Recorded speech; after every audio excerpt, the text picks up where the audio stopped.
3 cheeses tall.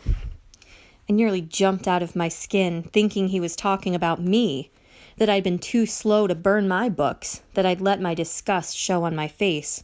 But the boy was pointing at someone on the other side of the fire. The Dreikazahawk, he said. He's not burning his books. Dreikazahawk was one of those crazy German compound words where they mash a bunch of little words together to make one big mouthful of a word, the way Obersturmführer meant senior assault leader.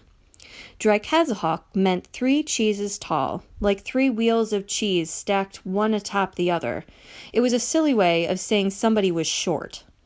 And the short kid, in this case, was Fritz Brendler, the new kid. He was so small, he looked like he was 10 years old, not 13. He had 4 books in one arm, clutched to his chest, and another in his hand. And he wasn't throwing any of them on the fire. Fritz stepped back, his eyes wide with fear, as Horst and the other boys surrounded him. "What's this?" Horst demanded. "You don't want to burn these books?" Fritz stammered. "Come on, kid, don't do this," I thought. These boys were animals. Even now they were circling him like wolves. Horst snatched the book out of his hand and read the cover. "You just thought Sherlock Holmes wasn't degenerate English filth?" Horst flung the book into the fire and advanced on Fritz. "No, I'm sorry, Fritz said.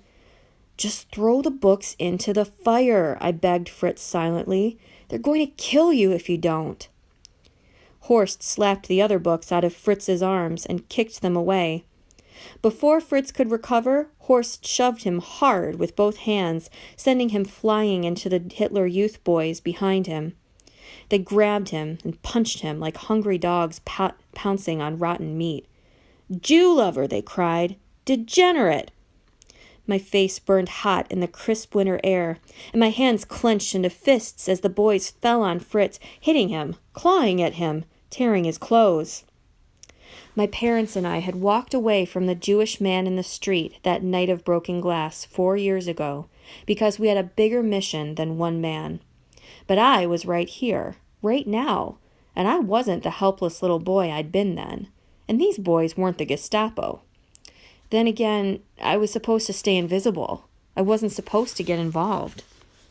Fritz dropped to the ground and curled into a ball, the boys kicking him and punching him where he lay.